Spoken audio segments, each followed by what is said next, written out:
Maranatha, Tuhan Yesus segera datang.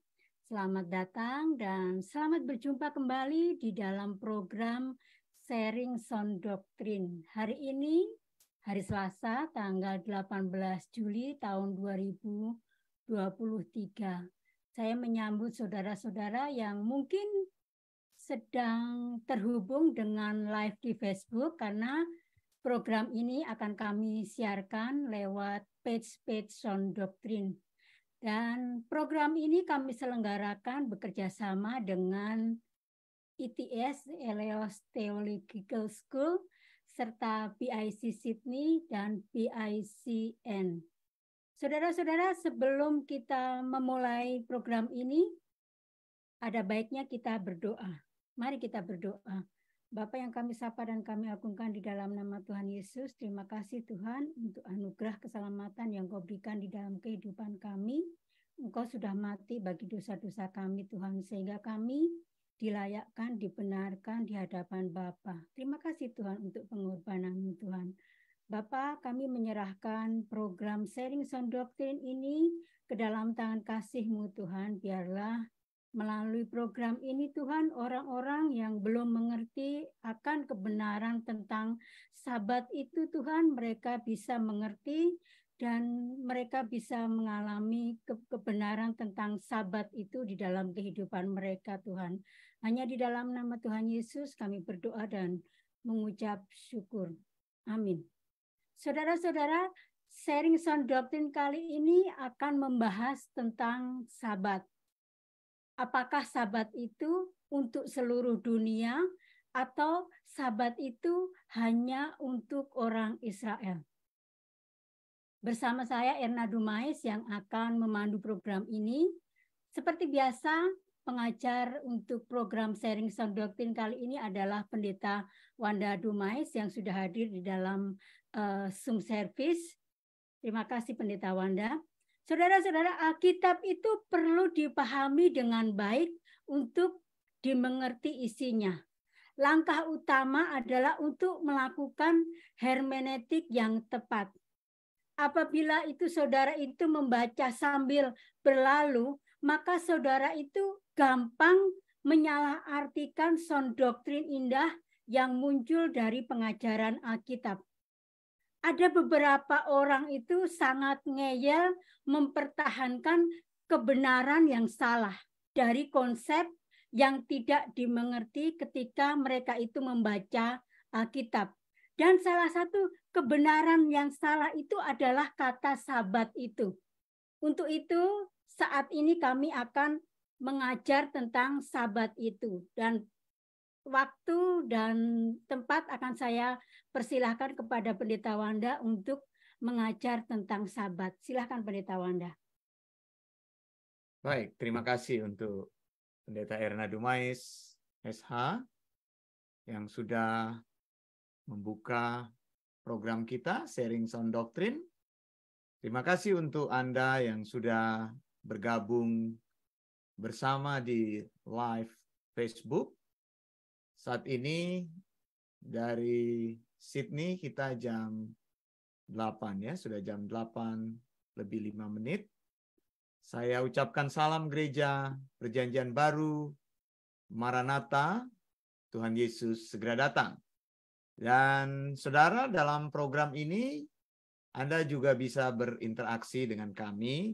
Anda bisa bertanya melalui Facebook Live, begitu ya. Atau juga Anda bisa menelpon melalui Messenger gitu, kalau tersambung nanti kita bisa konekkan. Nah, saudara yang dikasihi Tuhan, malam hari ini saya akan meneliti argumentasi dari Markus di dalam Perjanjian Baru, Markus 2 ayat 27 sampai dengan ayat yang ke-28. Kita akan lihat ayat-ayat tersebut.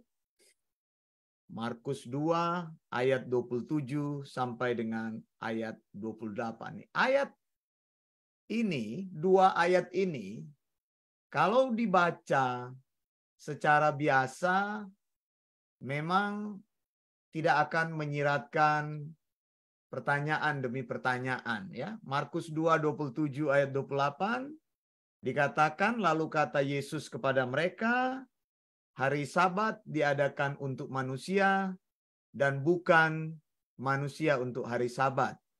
Jadi anak manusia adalah juga Tuhan atas hari Sabat. Nah, kalau kita membaca Alkitab sebagai pembelajar firman Tuhan, kita perlu melakukan yang namanya eksegesis. Menarik arti ayat di dalam Alkitab untuk keluar. Bukan melakukan eksegese, ECGC gitu ya. ECGC itu adalah memasukkan pikiran kita di dalam konsep-konsep Alkitab. Jadi kita sudah mempunyai sebuah gambaran, kita sudah mempunyai sebuah ide, lalu kita mencari ayat-ayat Alkitab untuk mencocokkan dengan pikiran kita. Bukan begitu. Seharusnya kita menggali, kita mencari tahu apa yang Alkitab katakan. Nah, di sini jelas sekali dikatakan bahwa hari Sabat diadakan untuk manusia.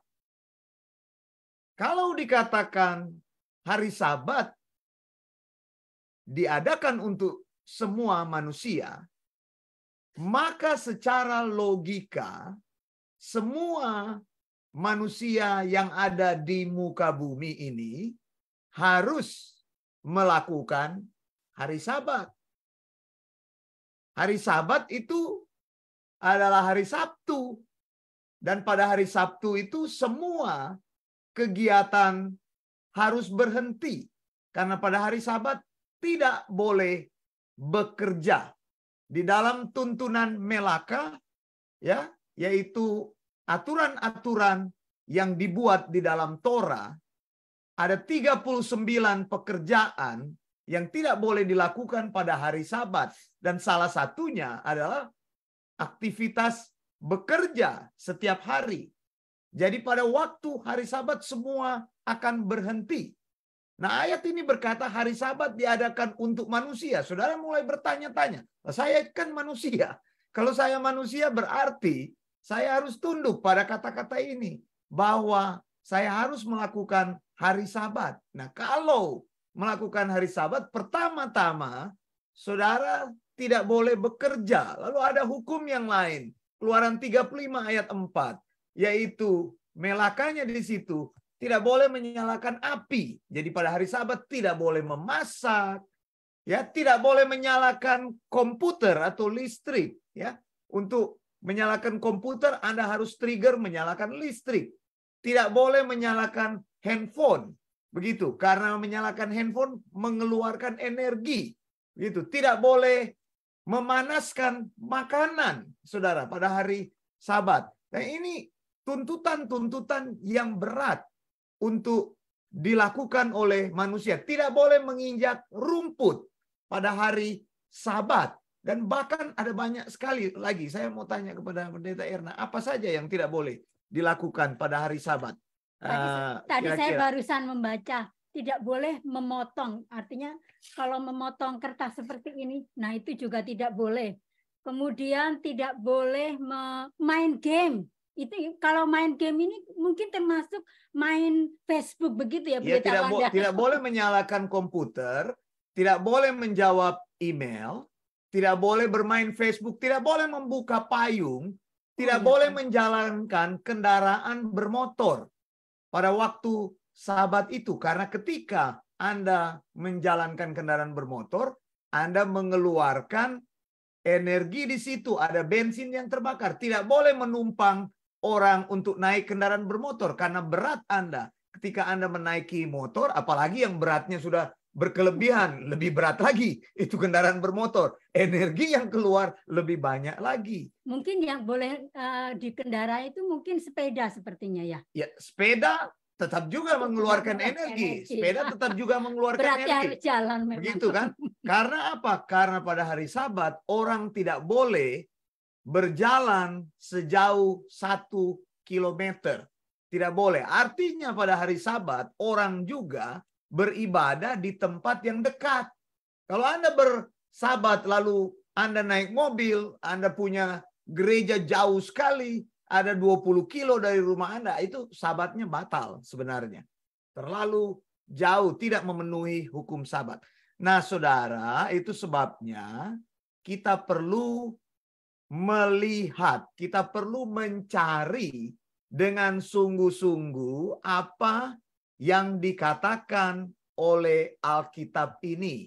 Nah, ayat-ayat yang kita baca ini, kalau kita teliti lebih jauh lagi, akan memberikan kontradiksi.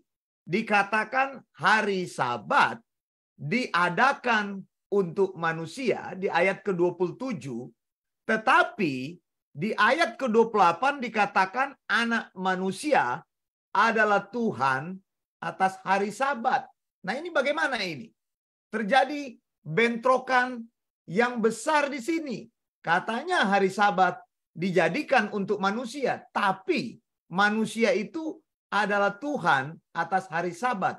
Karena sebenarnya ayat ini ada kesalahan terjemahan dari bahasa aslinya, yaitu bahasa Aramik ya. Bahasa Aramik itu kata Barnasa itu menunjuk kepada manusia. Begitu. Kalau hari Sabat dijadikan untuk manusia, diadakan untuk manusia, kenapa manusia menjadi Tuhan atas hari Sabat?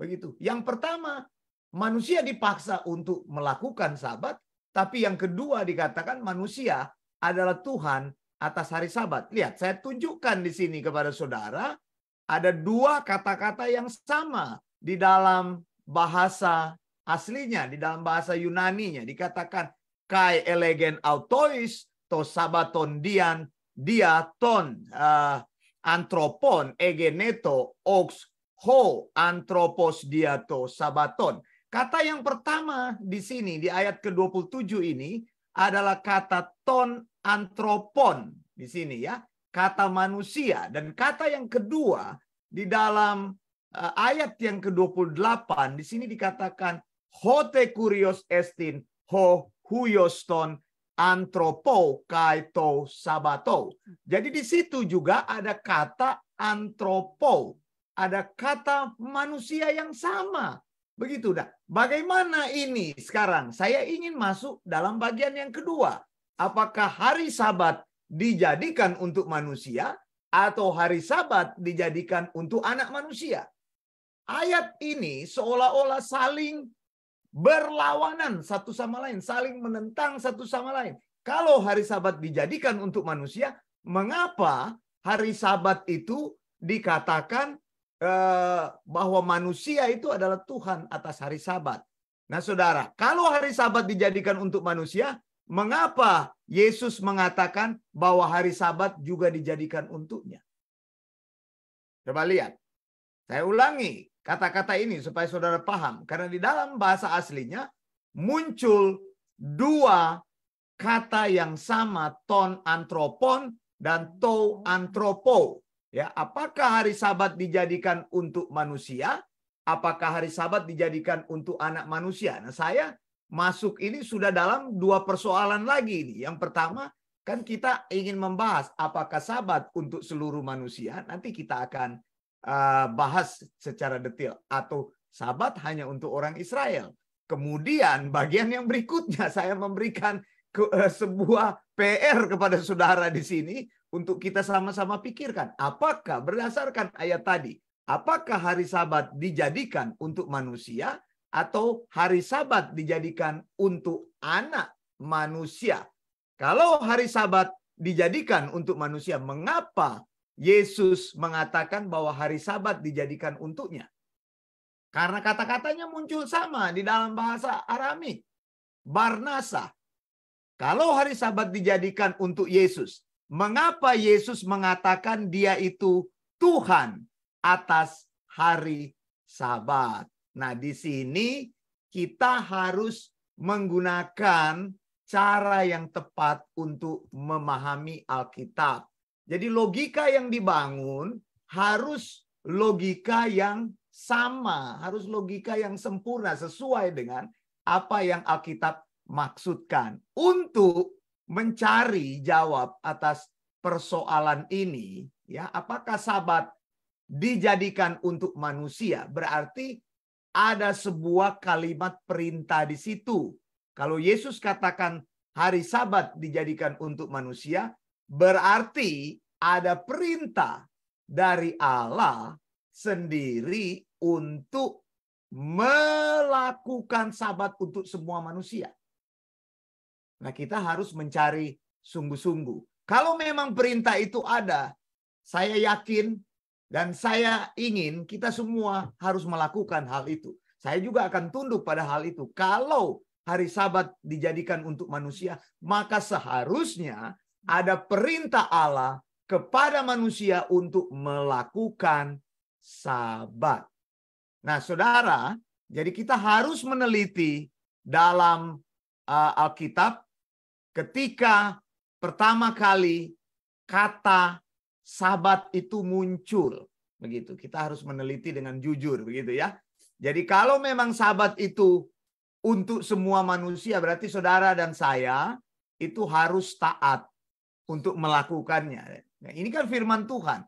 Kita tidak boleh mengabaikan firman Tuhan. Kalau Tuhan memberikan perintah, maka perintah itu harus kita lakukan. Tapi kalau memang Tuhan tidak memerintahkannya, maka kalimat tersebut yang diucapkan oleh Yesus, dia tidak memaksudkan seperti itu, begitu ya.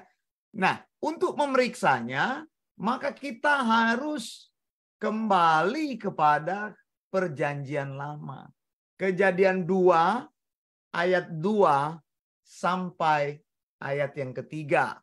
Firman Tuhan katakan ketika Allah pada hari ke-7 telah menyelesaikan pekerjaan yang dibuatnya itu, berhentilah ia pada hari ke-7 dari segala pekerjaan yang telah dibuatnya itu.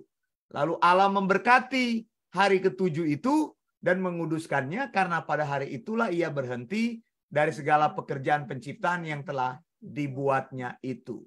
Nah, saudara, Kejadian 2 ayat 2 ini telah dipakai sebagai dasar bahwa sebenarnya Tuhan memerintahkan, ya, telah dipakai sebagai dasar bahwa Tuhan memerintahkan semua manusia untuk berhenti pada hari yang ke-7.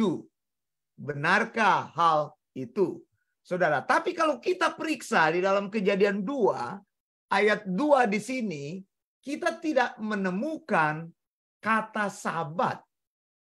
Sebab Yesus bicara tentang hari Sabat.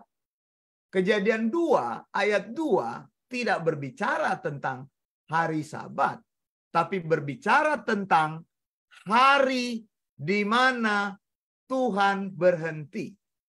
Ada kata Sabat di sini, memang ada kata Sabat. Kita periksa. Kita periksa kata Sabat di sini, ya, saya akan tunjukkan.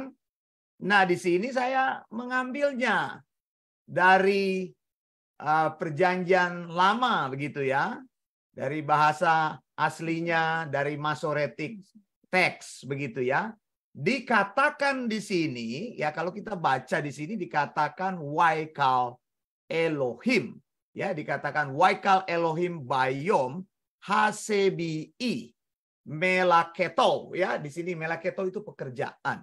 Jadi dikatakan kala Elohim, artinya pada saat itu Allah mengakhiri pekerjaannya. Kala Elohim, dan berhentilah Allah. Nah, kata Sabat yang muncul di sini adalah kata, ya, kalau saya teruskan di sini, Melaketo, kemudian Aser Asa, kemudian di sini Wayisbot Bayom Hasebii, kemudian Mekal, kemudian Melaketo, Aser Asa. Diulang lagi kata itu. Jadi di sini ada kata Wayisbot.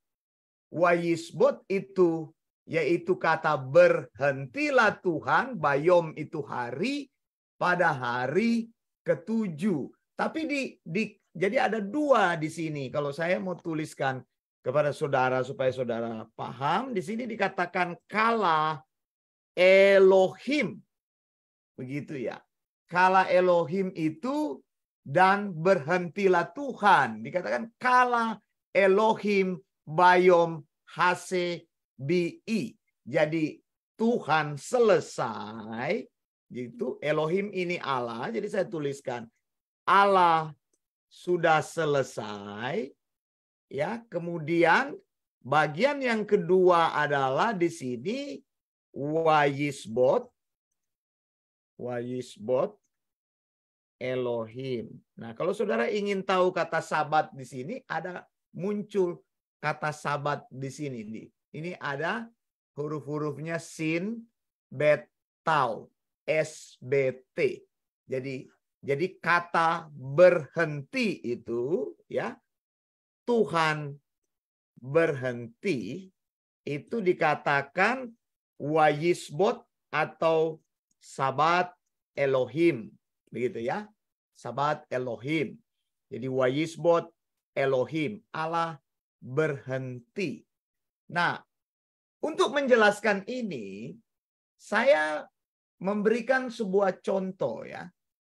Pada satu kali, karena saya sering menyampaikan tentang persoalan sabat ini, dan kelompok sabatarian, ini seringkali mereka tidak suka dan banyak juga yang menantang saya untuk berdebat, berdiskusi. Saya bilang nggak apa-apa, kalau mau silakan saya berikan, saya punya Zoom begitu biar berdebat secara pribadi. Jadi sudah banyak sekali orang yang suka ya membahas secara pribadi. Saya bilang nggak apa-apa gitu. Tapi kalau kecuali ada acara-acara tertentu kita bisa bikin dengan lebih besar. Tapi untuk pribadi-pribadi saya terbuka untuk berdiskusi. Lalu ada satu orang yang berdiskusi dengan saya pada waktu itu, saya berikan dia Zoom dan kita berbicara, lalu dia katakan kepada saya, Pak, sabat itu kan Pak, dulunya belum ada.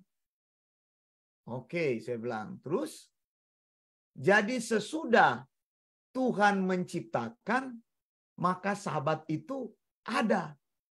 Oh, berarti saya bilang sabat itu adalah produk penciptaan. Dia bilang betul sekali. Jadi dia memakai kata ex nihilo.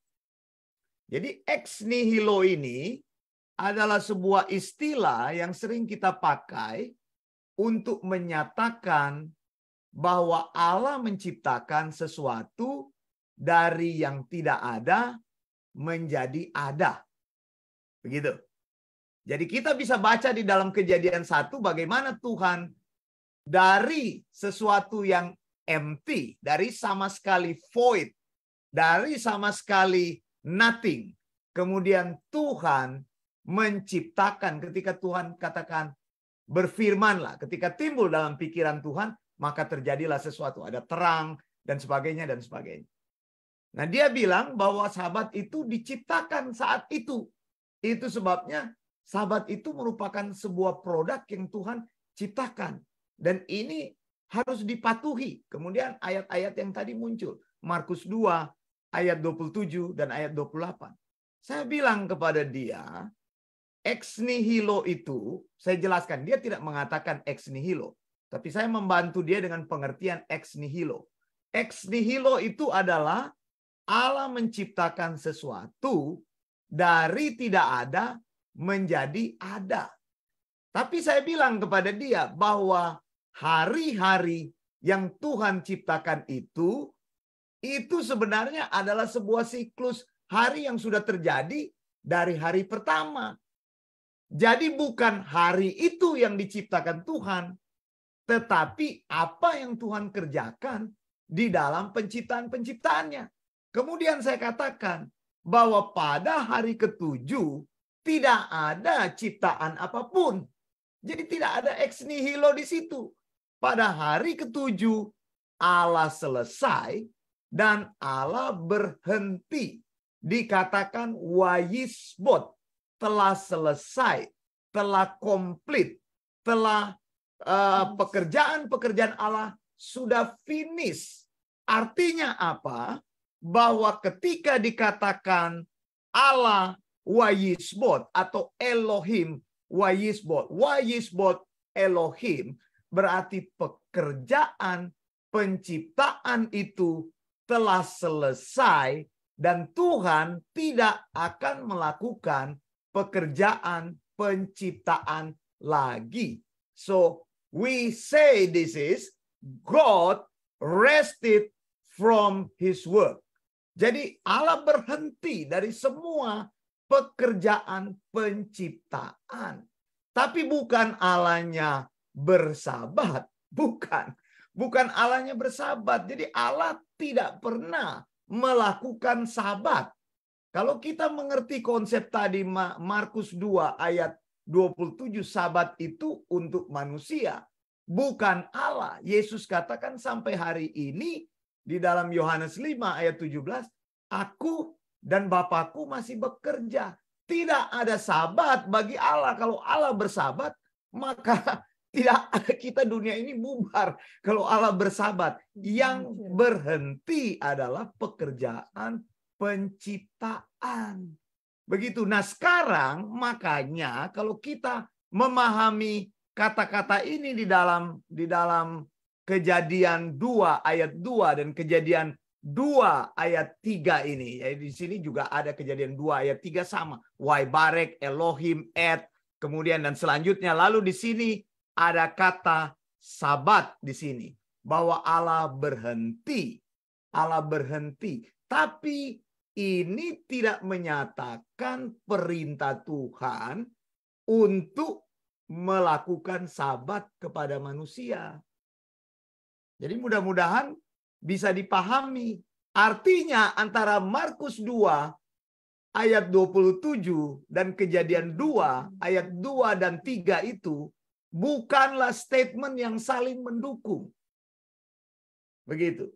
Jadi sabat ini bukan creation ordination. Begitu. Bukanlah satu ordinansi atau satu perintah di mana Tuhan ketika itu menetapkan sabat sebagai sebuah perintah untuk semua manusia. Jadi sekarang kita sudah pahami ini. Kalau kita mengatakan seperti itu, maka otomatis di sini ada pernyataan yang gugur. Jadi sabat bukan untuk seluruh manusia. Karena di dalam Kejadian 2 ayat 2 dan 3 tidak pernah muncul perintah untuk bersabat. Wayisbot itu adalah berhenti. Dari apa? Dari pekerjaan penciptaan. Bukan Tuhan katakan melakukan sabat. Tidak.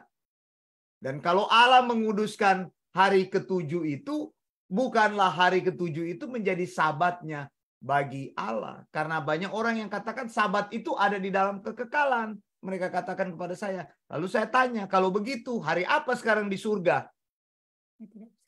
Begitu. Ada yang bilang sabat itu sampai dimulai dari kekal loh Pak. Sampai kekekalan. Oh begitu, saya bilang. Kalau sabat itu kekal, menurut engkau, hari apa sekarang di surga? Kapan bersabatnya di surga? Engkau tahu hari apa di surga? Di surga tidak ada hari lagi. Kekekalan tidak mengenal jam, tidak mengenal waktu, tidak mengenal siklus. Begitu. Jadi istilah-istilah yang dikenakan oleh Alkitab bahwa ada hari perhentian satu waktu itu tidak menunjuk kepada hari Sabtu. Tidak, itu menunjuk kepada berhenti, kepada peristirahatan, menunjuk kepada wayisbot, itu berhenti, bukan menunjuk kepada HCBI. Tadi kan ada kata HCBI di sini, makanya harus dibedakan. Jadi saya mau katakan bahwa hari Sabtu bisa berarti Sabat, tapi Sabat belum tentu hari Sabtu. Bisa jelaskan? Sekali lagi, Sabat itu bisa berarti hari Sabtu. Ya. Tapi hari Sabtu Belum, bukan begitu. Bukan begitu. Bukan begitu.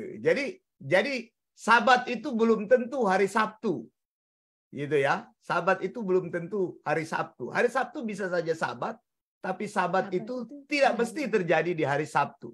Mengapa saudara? Kalau saya tunjukkan kepada Anda ini di dalam ayat-ayat lain, misalnya di dalam Imamat, ada Sabat yang tidak dilakukan pada hari Sabtu. Lihat, Imamat 16 ayat 29 sampai 31. Inilah yang harus menjadi ketetapan untuk selama-lamanya bagi kamu, yakni pada bulan ke-7 pada tanggal 10 bulan itu. Jadi 10 Tisri ini adalah hari pendamaian. Hari pendamaian itu adalah hari Yom Kippur. Hari Yom Kippur. Nah, pada hari Yom Kippur itu, Yom Kippur bisa jatuh pada hari apa saja, bisa jatuh pada hari Senin. Tapi Tuhan bilang apa? Tuhan bilang apa? Lihat ayat ke-31. Hari itu harus menjadi Sabat. Makanya kalau disebut Sabat, ya belum tentu Sabat itu bicara tentang hari Sabtu. Meskipun hari Sabtu itu adalah Sabat. Itu kalimat yang ingin saya berikan kepada saudara. Bukan saya bermain kalimat, tapi memang seperti itu. Sabat itu artinya berhenti. Bukan hari Sabtu. Kalau hari Sabtu itu adalah HCBI. Begitu. Jadi tidak tepat. Nah, kalau saudara ingin mengetahui macam-macam Sabat, ada banyak sekali Sabat yang dipraktekkan. Ada Sabat siklusnya mingguan, ya itu hari Sabtu. Itu Sabat mingguan. Kemudian ada Sabat Hagadol, the Great Sabat. Di mana itu Sabat Hagadol? Nanti saya tunjukkan. Ini Sabat Hagadol ini tidak ada ayatnya di dalam Alkitab. Tidak ada ayatnya. Engkau harus belajar sungguh-sungguh untuk menemukannya, baru engkau bisa temu. Tapi kalau engkau cari di mana itu Pak Sabat Hagadol, engkau tidak akan ketemu Sabat Hagadol karena tidak pernah Alkitab membicarakan itu spesifik. Terus Pak Wanda, kebanyakan orang-orang Advent, kelompok Sabatarian itu kalau ditanya tentang apa itu Sabat Hagadol, mereka juga tidak bisa jawab. Karena mereka taunya Sabat itu Sabat mingguan. Silakan Pendeta Wanda. Sabat Hagadol ini Sabat, kenapa Sabat Hagadol ini disebut Sabat yang besar? Saya tunjukkan kepada saudara. Sekarang bagus sekali tadi ada pertanyaan dari atau pernyataan dari Pendeta Erna. Lihat di Keluaran 16. Jadi kalau saudara buka Alkitab, kata Sabat pertama yang muncul itu adalah di dalam Keluaran 16. Keluaran ayat 16 23. ayat 23, baik saya akan membacakannya. Lalu berkatalah Musa kepada mereka, inilah yang dimaksudkan Tuhan, besok adalah hari perhentian penuh, Sabat yang kudus bagi Tuhan. Maka roti yang perlu kamu bakar, bakarlah. Dan apa yang perlu kamu masak, masaklah. Dan segala kelebihannya biarkanlah di tempatnya untuk disimpan sampai pagi. Nah, ini adalah kata Sabat yang pertama. Di dalam Kejadian 2 ayat 2 sampai 3 itu ada kata Sabat di situ, kata kerja Sabat. Tapi tidak memaksudkan hari Sabat. Wayisbot memaksudkan berhenti, beristirahat, melepaskan, menyelesaikan. Artinya apa? Bahwa memang Sabat itu tidak ditujukan untuk semua manusia. Jadi Markus 2 ayat 27 harus kita baca dengan cara yang berbeda. Tidak bisa kita ngotot katakan di sini Yesus katakan bahwa hari Sabat diadakan untuk manusia. Nah, kalau hari Sabat Yesus bilang diadakan untuk manusia, di mana perintah Sabat itu yang Yesus kutip? Seharusnya Yesus mengutip dari firman yang sudah ada. Kalau Yesus mengutip dari firman yang sudah ada, maka Yesus mengutip Torah. Begitu ya. Jadi Yesus harus mengutip Torah. Ini jelas, begitu ya. Nah, saudara lihat. Kata Sabat yang pertama di sini muncul dalam Keluaran 16 ayat 23.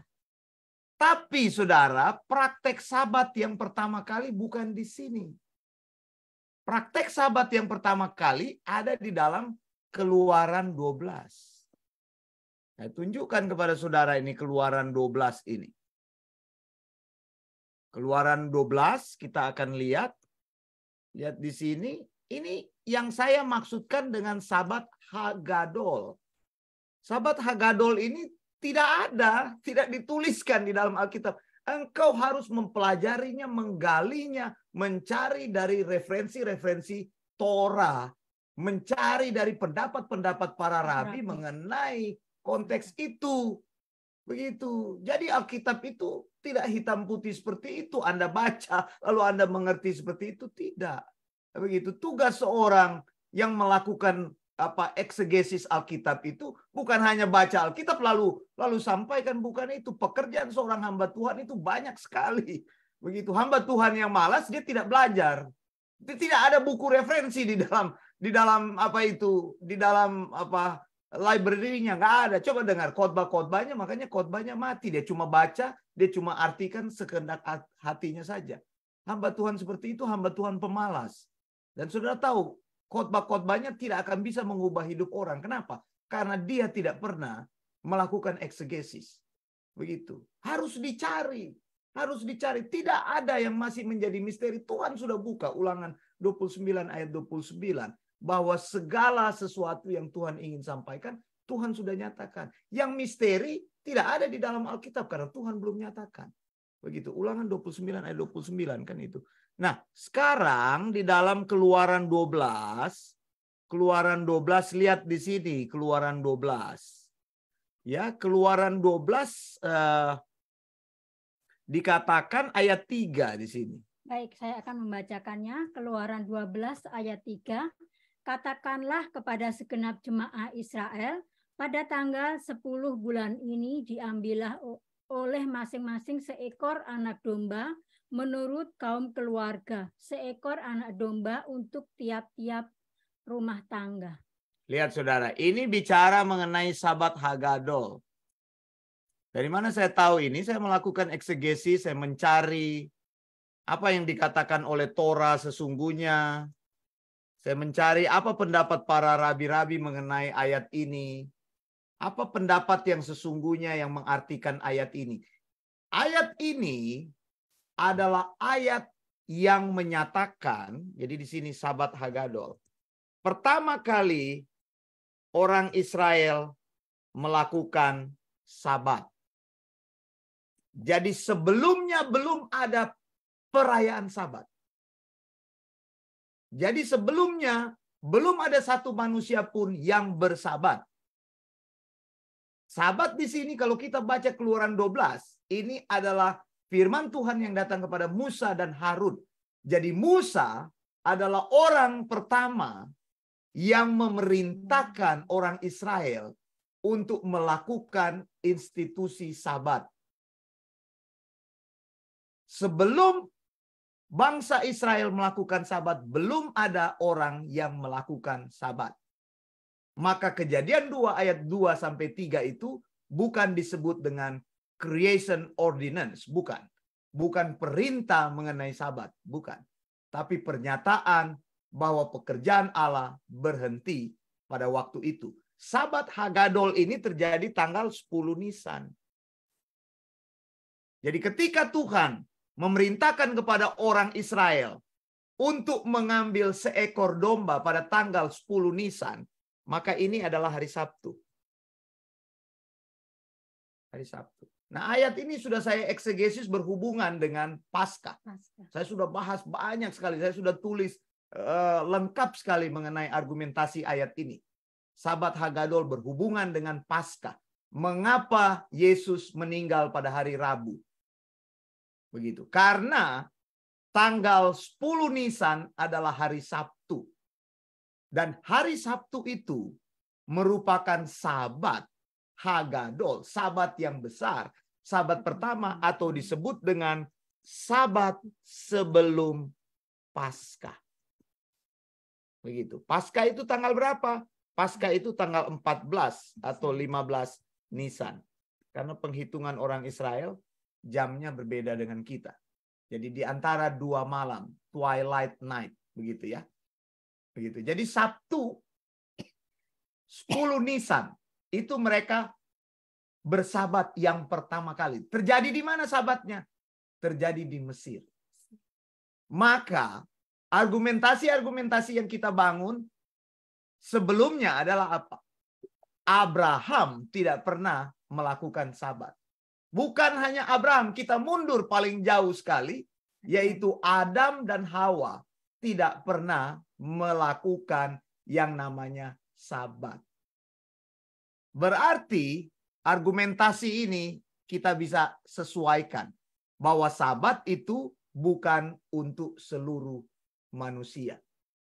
Karena sabat terjadi pertama kali di Mesir dan itu untuk orang Israel. Abraham itu bukan orang Israel. Ishak bukan orang Israel. Yakub adalah bapa orang Israel, tapi belum disebut sebagai orang Israel. Bangsa Israel terbentuk setelah mereka keluar dari Mesir. Ya, pada saat Tuhan memberikan Torah kepada orang Israel, ya, di Bukit Sinai, ya, pada hari raya Safot, hari raya ke-50 itu, hari ke-50 itulah sebenarnya pertama kali orang Israel disebut sebagai bangsa. Begitu. Jadi bangsa Yakub sendiri yang dekat sekali tidak pernah melakukan sabat karena memang sabat untuk orang Israel. Makanya argumentasi ini gampang akan kita bangun di sini. Lihat ya, saya akan sesuaikan argumentasinya di sini. Dikatakan di sini hari Sabat dijadikan untuk manusia. Lihat, hari Sabat dijadikan untuk manusia. Manusia di sini adalah manusia generik, gitu. Jadi istilah generik. Istilah generik itu adalah tertentu, yaitu orang Israel. Jadi kita bisa langsung membangun argumentasi yang sehat, menyesuaikan dengan apa petunjuk Alkitab. Hari Sabat dijadikan untuk orang Israel. Jadi, karena Yesus ini orang Israel, maka Yesus juga melakukan Sabat. Sudah jelas nggak? Makanya tidak bertentangan. Setelah kita melakukan eksegesis, tidak bertentangan ayat itu. Apakah hari Sabat dijadikan untuk manusia Israel? Iya. Begitu. Jadi di sini kita robah Israel. Ya. Jadi Israel. Betul. Apakah hari Sabat dijadikan untuk manusia, anak manusia? Iya. Dijadikan untuk anak manusia karena Yesus itu adalah anak manusia. Begitu. Yesus itu adalah orang Israel. Kalau saudara lihat selama kehidupan Yesus, walaupun Yesus bilang aku adalah Tuhan atas hari Sabat, tapi Yesus tunduk di bawah hukum-hukum Sabat itu. Siapa bilang Yesus melanggar hari Sabat? Yesus tidak pernah melanggar hukum Taurat selama dia hidup di dunia ini. Bagaimana mungkin dia sebagai manusia yang sempurna, dia mengajarkan kepada orang Israel untuk melawan firman Tuhan? Tidak. Jadi kalau kita buka di dalam Alkitab, ya, kita buka di dalam Alkitab, di dalam banyak sekali peristiwa. Misalnya di dalam Luke 4:16, Lukas 4 ayat 16, ya saudara bisa buka dalam bahasa Indonesia. Saya buka di dalam bahasa Inggris, dikatakan He went to Nazareth, where he had been brought up. And on the Sabbath day, he went into the synagogue. Jadi setiap hari Sabat, Yesus ada di sinagog. Begitu, bukan keliaran kemana-mana, tidak.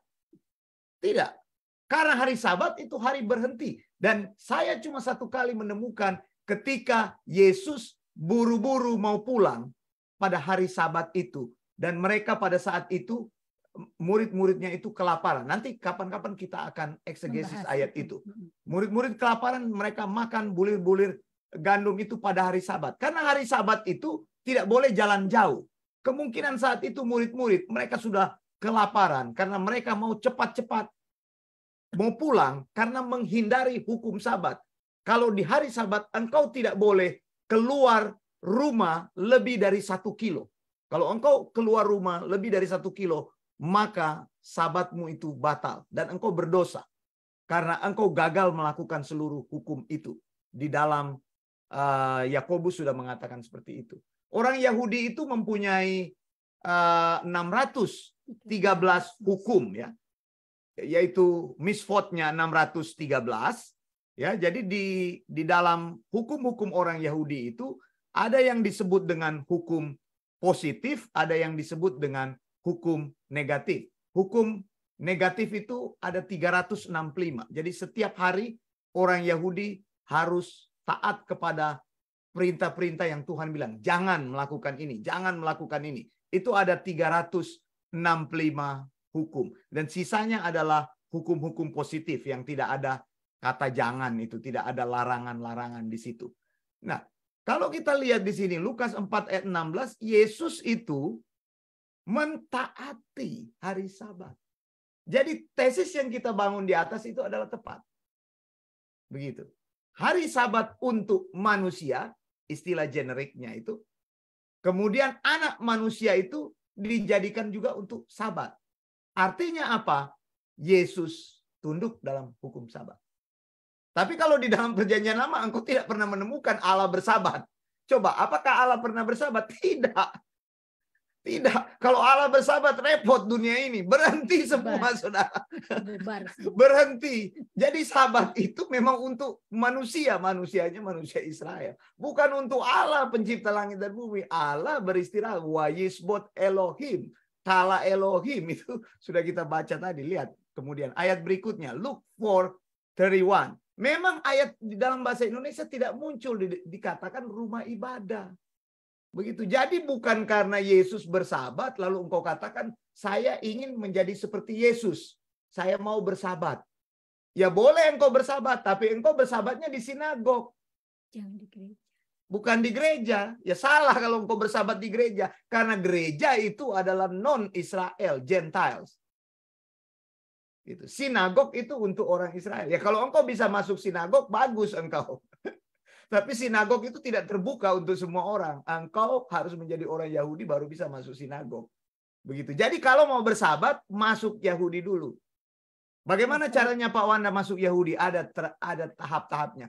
Kalau mau saya bisa bimbing, tapi saya tidak bisa mengendorse-mu masuk Yahudi. Saya bisa kasih tahu apa-apa yang harus engkau lakukan. Kalau engkau ingin menjadi seperti Yesus dan menjadi seperti orang Yahudi. Bisa. Saya tahu langkah-langkahnya.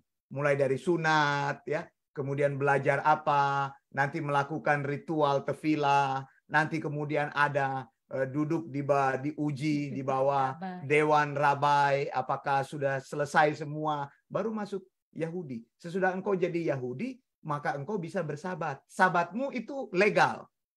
Dilakukan di mana? Dilakukan di sinagog. Coba lihat. Dan he went down to Capernaum, a town in Galilee, and on Sabbath he taught the people. Jadi maksudnya apa ini? Apakah Yesus sabatnya di jalan ngajar orang? Tidak, saudara. Yesus sabatnya di sinagog. Di dalam sinagoglah dia mengajar orang. Begitu. Bukan Yesus itu berkhotbah di jalan-jalan. Saudara, tidak diperkenankan, saudara. Pada hari Sabat engkau keluar. Tidak. Engkau keluar untuk pergi ke sinagog. Gitu. Untuk bersabat di sana. Bukan engkau keluar untuk bertemu. Karena sabat itu tidak boleh seperti itu. Tidak boleh seperti itu. Sabat itu tidak boleh keluar rumah lalu engkau beristirahat. Nanti beristirahat di mall. Orang tanya, ngapain? Ya saya sedang bersabat.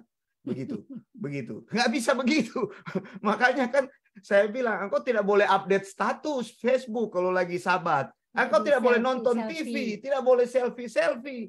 Begitu. Bahkan hari Sabat engkau tidak boleh kebaktian online begitu. Karena menggunakan internet kan tidak boleh. Tidak boleh. Semuanya harus stop.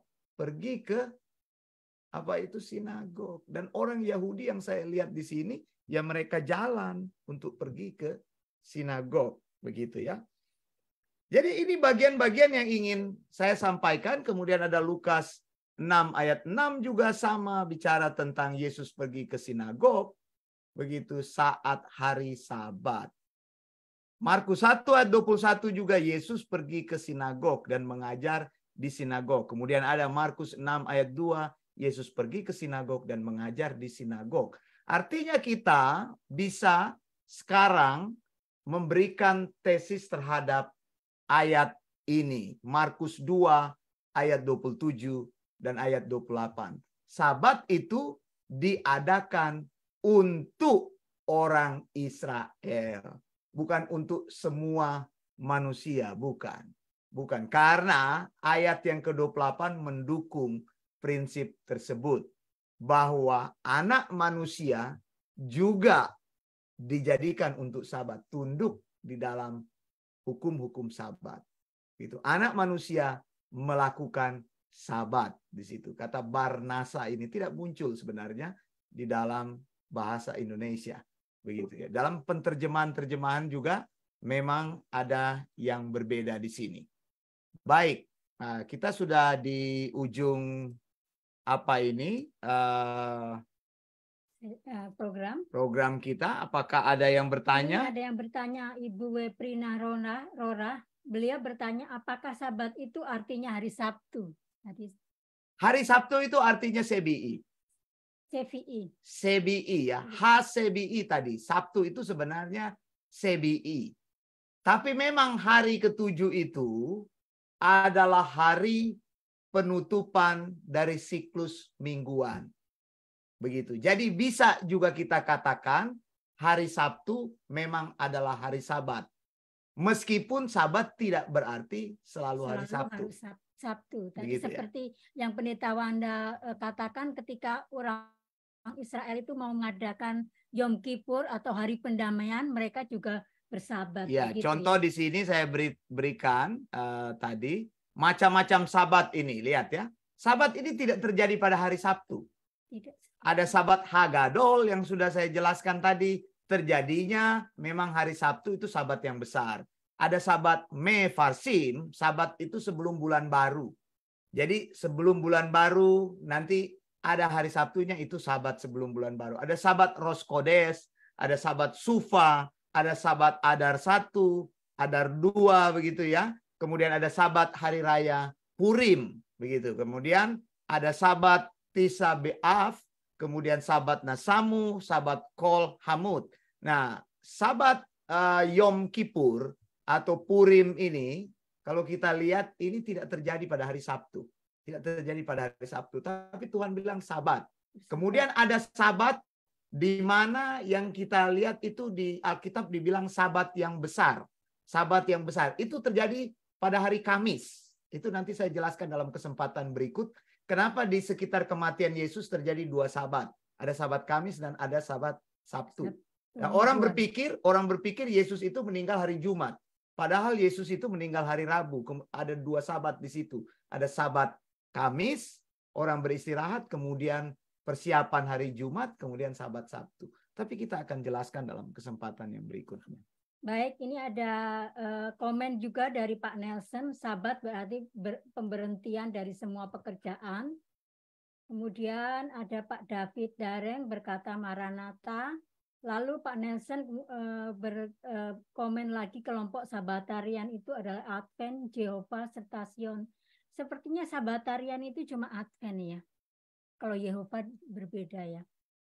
Lalu Pak James Kumar berkata luar biasa penjelasan yang cermat, Maranatha. Terima kasih Pak James Kumar.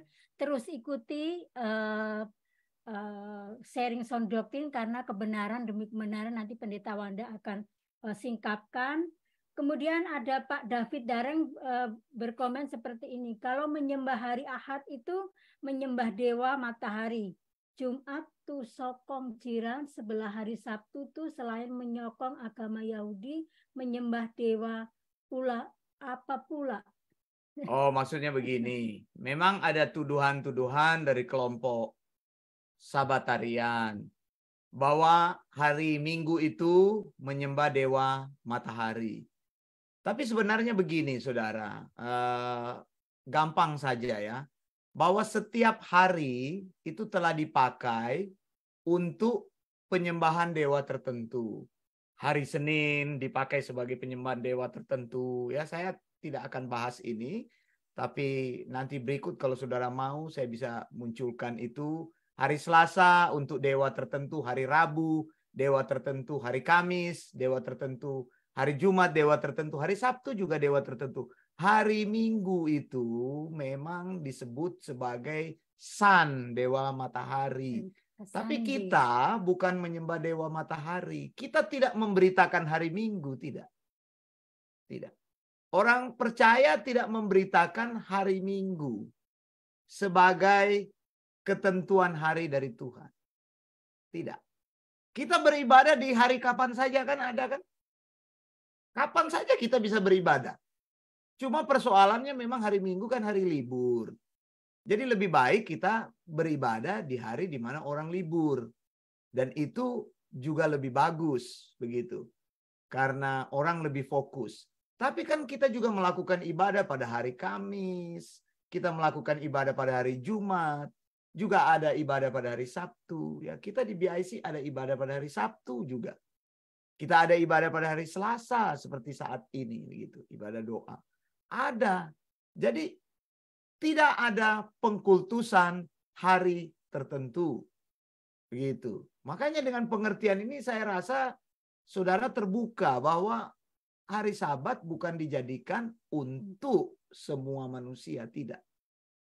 Kalau dijadikan untuk semua manusia, maka kegiatan semua manusia akan berhenti pada hari Sabat, begitu ya. Jadi